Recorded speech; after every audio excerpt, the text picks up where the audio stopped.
Do you also own a GoPro Mediamod? Then probably you know how annoying it is to change a battery on this thing. Luckily, I found a YouTuber that made a very simple holder for it that fixes that trouble.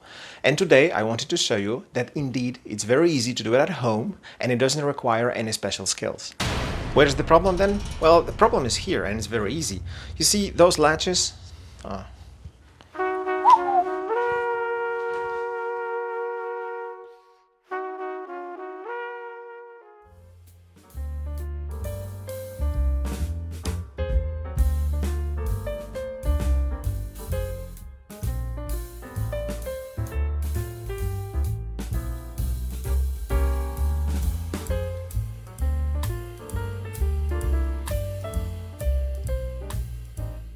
I must admit, in my design, I didn't go for the looks. I really wanted just to have the functionality. So it's maybe not the most beautiful design in the world, but it really does work for me. As I said it in the beginning, I am not the author of this little contraption. It is a YouTuber called...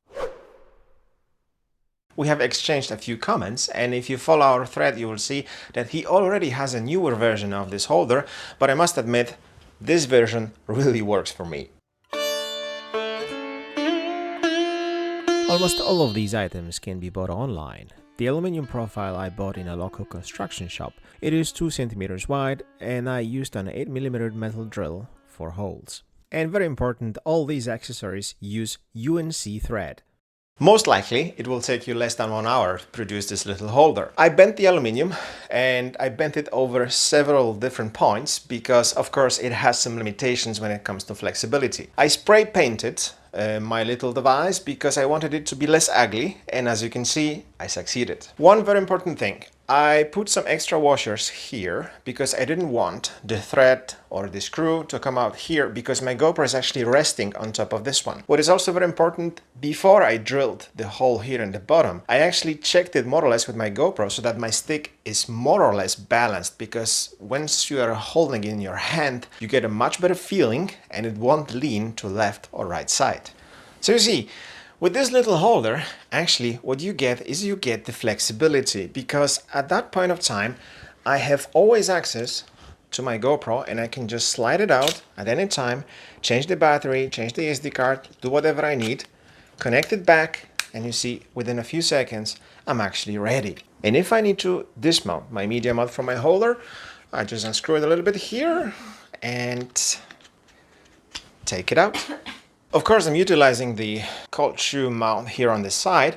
There's still one more here on the top, and this one I'm actually using to hold my wireless microphone receiver. I cannot show you that right now because that's exactly what's connected to my phone.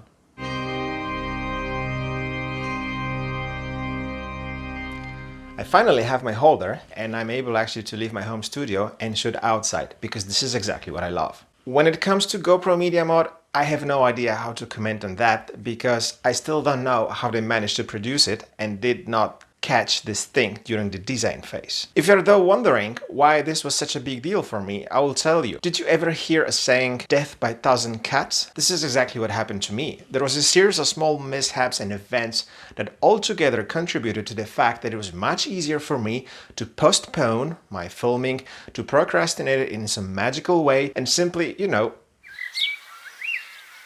the scary part of death by 1,000 cuts is that it happens slowly, in very small increments, and you actually more or less grow to accept it as the new normality. This is why it's so dangerous, but this is something I'm going to cover in a completely different video. As for now, I recommend you review your gear, review your routines, and remove all the small obstacles, because once you have all this out, it's so much easier and funnier to shoot new videos.